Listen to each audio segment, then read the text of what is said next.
some factors I've seen in my personal experience that influence students' motivation positively. For example, I've started teaching English language A-level, which is rather difficult. It has a lot of theory. So I've been doing it as a university course type, and I give them PowerPoints, I give them like a mini lecture, we have a discussion, and because they feel like grown-ups, they don't feel like children that you're kind of talking down to, and they feel like students at a university, that really helps them be motivated and interested to learn because they get a sense of independence. So a factor that helps motivation is independence. Another thing that I've seen that motivates students a lot is just loving them. Pure and simple. Like, if you love your students, they're motivated to work. If they annoy you, they're not motivated to work. It's as simple as that. You love them, you care for them, you support them emotionally, and I know that's very difficult for a teacher, especially when you have a lot of students, to be loving and supporting. But especially with the difficult cases and the difficult students, the best way to keep them motivated is just giving them support and love.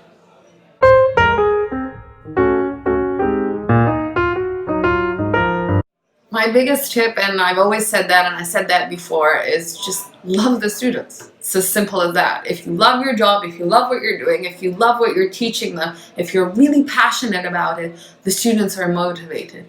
I love teaching literature. I love teaching language. When I'm excited, they're excited. When I'm not excited, they're not excited. It's as simple as that. Motivation is really correlated to us. If we want to teach and we want to motivate them, then they will be motivated. It's the hardest thing to do though, because sometimes all of us just get into class and we really don't have the mentality that day to teach. It happens to everyone. And it's just forcing yourself to be motivated, to be excited. When you're excited, your kids are excited.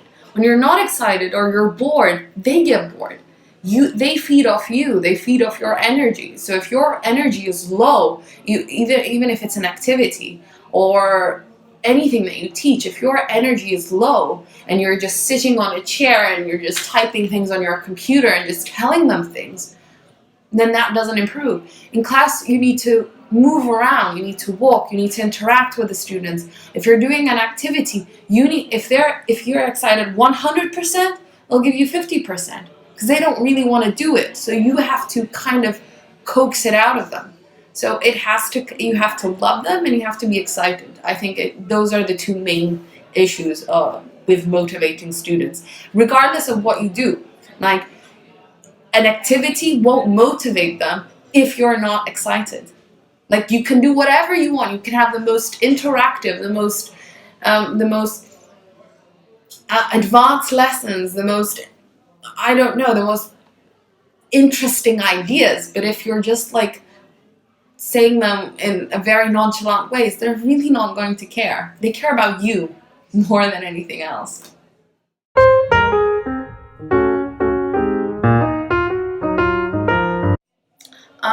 My best tip it pivots from what I've said before. My best tip for increasing motivations in school is just creating a safe environment for all students. I'm going to use IMS as an example because I really do genuinely believe this is what happens in this school. This is such a small school, so we have a model that works because it's small, where students feel safe to be who they are, to be academically, to be compelled and immersed in their academics, and it's a safe space. Nobody's going to make fun of them for wanting to study all day, but nobody's going to make fun of them if they don't. There's very little bullying going on in the school, and students who I see would have drowned in other schools by bullies or by people who don't see them as different here are flourishing because there's a safe space. Now, how to motivate teachers? It's very hard sometimes when you have a motivated teacher and a happy teacher versus a demotivated teacher, because students are always going to draw comparisons between the two and find one better than the other. Obviously, you want someone who loves teaching you, not someone who doesn't care being there. But how to improve that? You can't make someone love their job. It's not. Maybe hiring better personnel. I don't know, because sometimes it's not the qualification, like it's not the university or the best grades that I got at university. It's about the person that I am and how I am with students. Maybe have teachers before hiring, have teachers do a sample lesson so you can see how they interact with children before putting them in the classroom and knowing how they will react in that environment. That could help keep a school filled with teachers that care about what they're doing rather than motivated and demotivated students. But another thing is, don't pack on teachers with responsibilities and then don't show appreciation as a headmaster, because that's what really demotivates students. It's teachers. As I was at a school and I started off really motivated, doing everything that I could, but then when you don't hear a thank you and you just hear, well, this needs to be fixed and this needs to be fixed, and I don't like this and I don't like this, and then the responsibilities add on, and then I want you to come extra weekends without being paid and do this and do this and do this and do this, and then motivation just not skyrockets, the opposite, just plummets, because you're not being appreciated. So the main thing that a headmaster can do to keep teachers motivated so that they can motivate students is just appreciate their work. Sometimes it's not about the salary, it's about appreciation.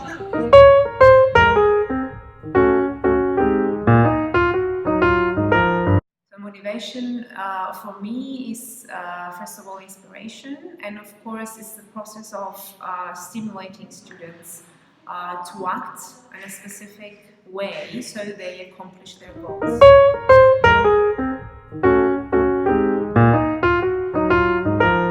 So, what factors influence students negatively is, first of all, laziness.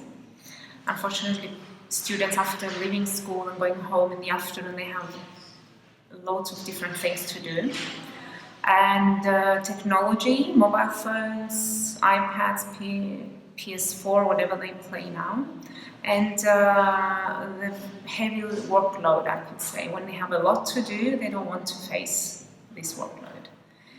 What affects them negatively now is positively is when they see that the teachers are positively motivated, they reinforce them to achieve their goals, they support them, they listen to them, and of course when we help them create a study timeline and stick to it.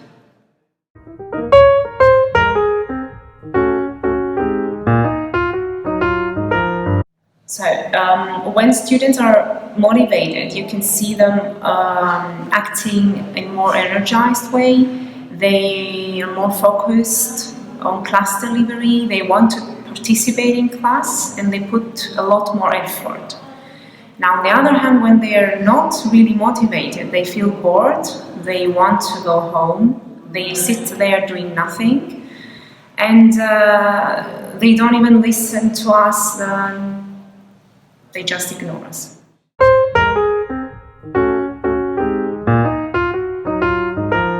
So in my opinion, motivation changes a lot throughout the year because first of all, we as teachers get to know students better. We know what their needs are, their way of thinking of each student, how much time do they have, what are their extracurricular activities after school. So yes, it can change, it can be changed positively, and we as teachers can improve that by be very well prepared according to the needs of the classroom, and this is something that we can experience after the pass of the time.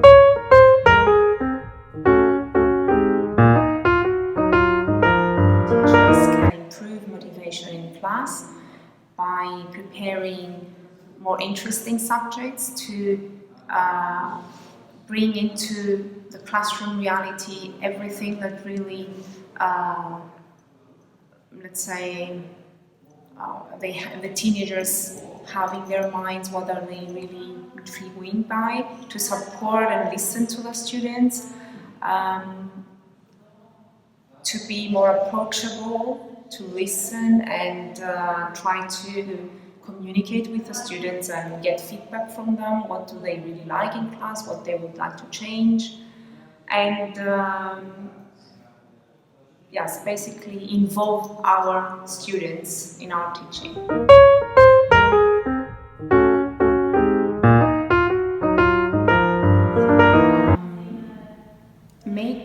We should make school not only classroom and learning a collaborative environment, so an atmosphere that students would feel safe.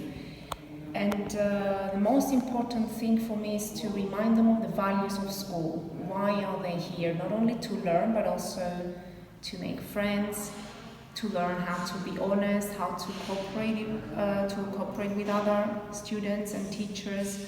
Of course, to work hard, but also respect, forgive, to live in a small society that they will face in the future after school.